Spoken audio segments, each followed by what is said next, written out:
Selamat pagi, salam sejahtera buat peserta didik sekalian, khususnya kelas 12 yang saat ini masih melaksanakan kegiatan pembelajaran online.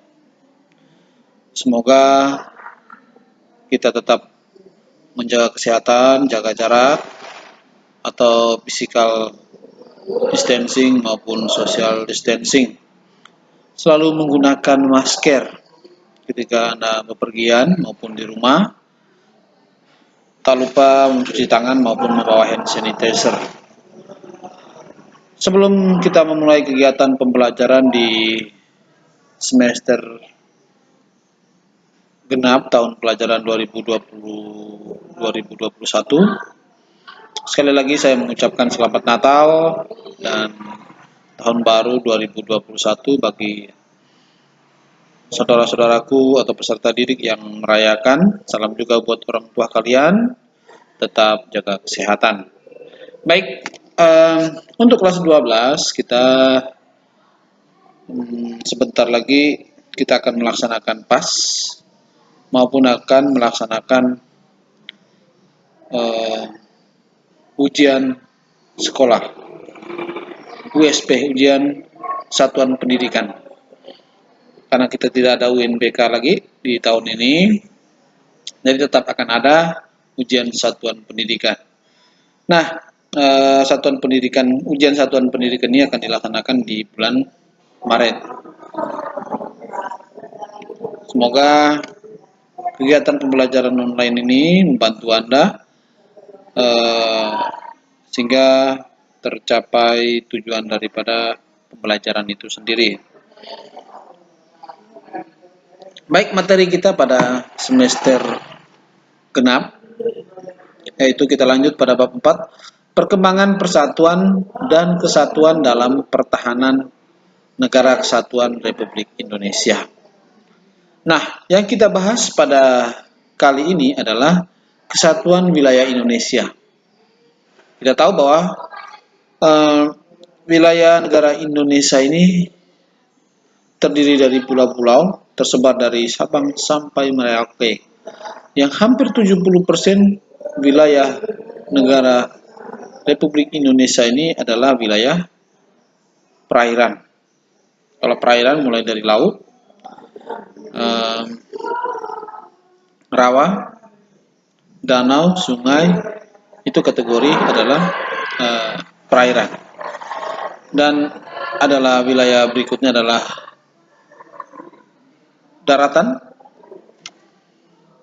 dataran rendah, dataran tinggi, gunung, bukit, itu adalah tergolong dalam daratan yang memang hanya kurang lebih 30%. Nah, dan wilayah yang berikutnya adalah udara.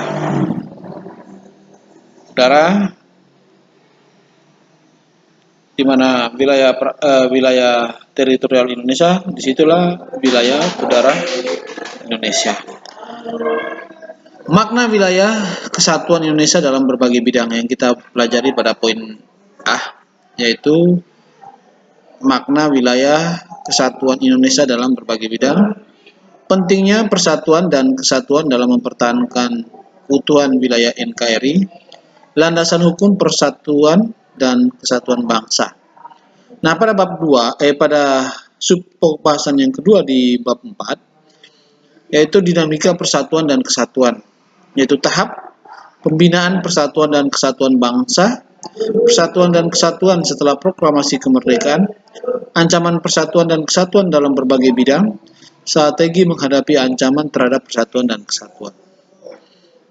Sedangkan pada poin C, kita membahas tentang faktor penghambat terwujudnya persatuan dan kesatuan bangsa.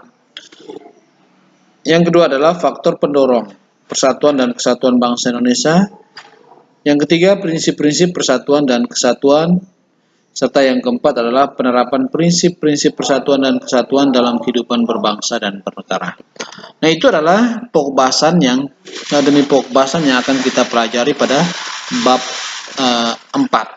Nah, setelah kita harapan saya setelah kita mempelajari materi pada bab 4 ini, saya akan memberikan latihan soal untuk menghadapi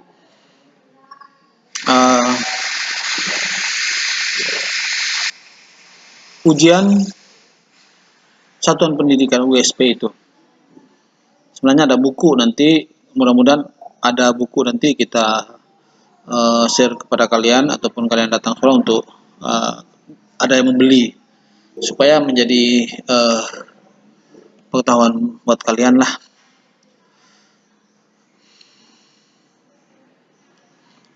Sesekali waktu kita akan melaksanakan kegiatan pelajar melalui Zoom meeting supaya saya mau tahu keterlibatan kalian secara langsung, karena selama kegiatan pembelajaran online banyak yang mengabaikan, ya dia ibarat telajak bahasa kita sehari-hari, pergi mencari uang. Jadi banyak siswa yang begitu masuk itu kelihatan dia banyak sekali uangnya, kalung emas, gelang, karena dia mencari uang. Lupa dia dengan tugas pokoknya, yaitu belajar secara online. Makanya mungkin sesekali waktu kita akan melaksanakan kegiatan pembelajaran melalui Zoom meeting. Baik, kita lanjutkan materi. Nah, tujuan pembelajaran kita sebenarnya setelah mempelajari materi tentang makna kesatuan wilayah Indonesia ini, mampu menjelaskan makna kesatuan wilayah Indonesia dalam berbagai bidang dengan benar dan seterusnya. Ya, Anda bisa mempelajari itu. Nah, kita lihat wilayah kesatuan Indonesia dalam berbagai bidang. Yang pertama adalah wilayah Indonesia sebagai kesatuan ekonomi. Kita tahu bahwa perekonomian kita ini adalah perekonomian berdasarkan Pancasila. Jadi tidak sembarangan perekonomian kita ini, bukan pahamnya liberalis, ekonomi liberalis, tapi kita ini diatur oleh pemerintah. Jadi tidak semena-mena pengusaha, penjual atau pedagang menentukan harga barang sendiri. Makanya sesekali waktu itu ada tugas daripada Disperindak, Dinas Perindustrian dan Perdagangan, melakukan sidak sehingga harga itu jangan sampai melambung, sehingga ditetapkan ada head. Beras harga eceran tertinggi di tingkat pedagang misalnya 12.000 per kilogram, telur 1.800 per butir misalnya. Itulah jenis perekonomian. Semuanya adalah untuk mencapai kesejahteraan bersama. Ya. Orang tidak mampu juga harus berusaha untuk bisa membelinya, karena kebutuhan akan kesehatan maupun gizi.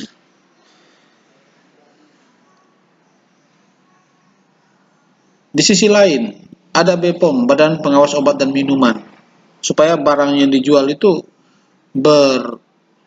masih sesuai enggak? Sesuai dengan standar gizi dari WHO, ataupun jangan sampai barang expired atau kadaluarsa yang dijual. Atau barang-barang black market. Yang maksud dalam black market itu adalah yang dimaksudkan dengan black market itu adalah barang-barang yang masuk dari negara lain tanpa izin bea masuk BPOM. Entah barang itu sesuai dengan standar kesehatan atau tidak, ya kadang orang menggunakan. Nah, itu dari fungsi daripada wilayah sebagai kesatuan ekonomi. Jadi perekonomian kita itu seperti yang diatur di dalam pasal 3, disusun bersama atas asas kekeluargaan. Bumi air, apapun hasil kekayaan di dalam bumi itu tetap dikuasai oleh negara dan dipergunakan demi kemakmuran bersama. Yang kedua, wilayah Indonesia sebagai kesatuan sosial budaya. Nah, di dalam wilayah negara Indonesia itu ada penduduk di mana dia punya budaya, kebiasaan, tradisi, adat-adat yang berbeda. Tetapi sekelompok masyarakat itu mereka sangat menjunjung tinggi adat istiadat dan budaya tersebut. Menjunjung tinggi adat istiadat dan budaya tersebut. Dengan demikian, budaya tersebut tumbuh dan berkembang dan menjunjung tinggi, menghormati, saling menghargai, sikap-sikap toleransi antar umat beragama. Itu adalah bagian daripada kesatuan sosial budaya. Membantu, gotong royong, kerjasama. Yang berikutnya adalah wilayah negara Indonesia sebagai kesatuan pertahanan dan keamanan. Nah, selain sebagai kesatuan sosial budaya, di dalam segi sosial budaya itu pemerintah menjamin hak masyarakat dalam dunia pendidikan, ya. Nah, ataupun kesehatan. Sedangkan di dalam kesatuan pertahanan dan keamanan, dalam bidang pertahanan dan keamanan juga, warga negara dituntut untuk bela negara. Bila mana negara dalam keadaan kacau atau gawat darurat.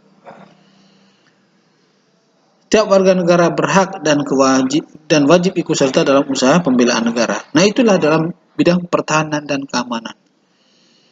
Nah, tugas pertahanan dan keamanan ini komponen utamanya adalah TNI dan Polri, sedangkan masyarakat ini adalah sebagai komponen pendukung. Mendukung seluruh warga negara Indonesia mendukung kegiatan dilakukan TNI Polri dalam rangka menjaga persatuan dan kesatuan atau pertahanan dan keamanan di dalam negeri. Itu tujuannya. Makanya sebuah negara itu pertahanan dan keamanan. Yang berikutnya adalah wilayah negara Indonesia sebagai kesatuan politik. Tujuan daripada politik itu adalah memperoleh kekuasaan. Nah, tidak bisa kita pungkiri bahwa negara Indonesia itu adalah negara demokrasi. Nah, kalau negara demokrasi identik dengan politik. Politik dalam rangka untuk mencapai kekuasaan. Itulah pada negara demokrasi. Ya. Kalau negara yang tidak berpolitik itu ya negara kerajaan. Tapi negara Indonesia adalah negara yang demokrasi. Tidak memungkiri itu. Ada pilkada, ada pemilihan legislatif, ada pilpres, ada pilkades, dan lain-lain. Itu adalah bagian daripada demokrasi. Dan wilayah negara Indonesia sebagai kesatuan politik. Kira-kira begitulah kurang dan lebihnya. Nah, kalau kita lihat yang pertama adalah wilayah Indonesia sebagai kesatuan politik. Seluruh wilayah Indonesia sebagai tempat untuk hidup dan milik seluruh bangsa Indonesia. Itu bukan milik segelintir orang atau bukan milik suku tertentu atau orang tertentu, tapi namanya wilayah negara Indonesia adalah milik seluruh bangsa Indonesia. Sebagai contoh, dalam sebuah daerah ada berbagai macam suku di sana, tempat pekerjaan dari daerah lain merantau ke daerah tersebut. Dalam rangka apa? Meningkatkan taraf hidup masyarakat. Orang Kalimantan boleh kuliah di luar Kalimantan, boleh mencari ilmu atau mendapatkan pendidikan di luar Kalimantan, ataupun orang di luar Kalimantan boleh mendapatkan pendidikan di Kalimantan atau bekerja sama, ya. Itulah bukti bahwa wilayah negara Indonesia adalah negara kesatuan milik seluruh warga negara Indonesia. Seluruh wilayah Indonesia merupakan satu kesatuan hukum. Ya.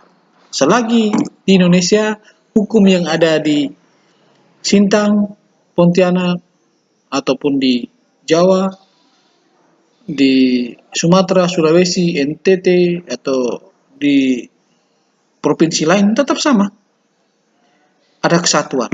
Ya, selagi sama wilayah negara Indonesia. Yang ketiga, Pancasila sebagai falsafah negara.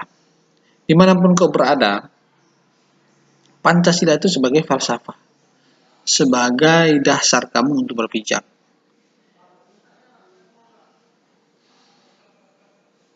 Supaya apa? Menjadi warga negara yang baik. Yang keempat, bangsa Indonesia memiliki rasa senasib, sepenanggungan, bangsa dan setanah air, serta memiliki tekad yang sama dalam mewujudkan cita-cita bangsa. Itu. Senasib dan sepenanggung, saya pikir Anda sudah paham karena sudah di kelas 12. Yang kelima, bangsa Indonesia terdiri atas berbagai suku dan berbicara dalam bahasa daerah, agama, serta budaya. Namun mengakui bahwa bahasa persatuan adalah bahasa Indonesia. Nah, itu adalah bagian daripada wilayah negara Indonesia sebagai kesatuan politik. Nah, itu adalah bagian kegiatan materi pembelajaran kita pada hari ini. Hari Senin kita akan lanjut kembali dengan supo bahasan berikutnya.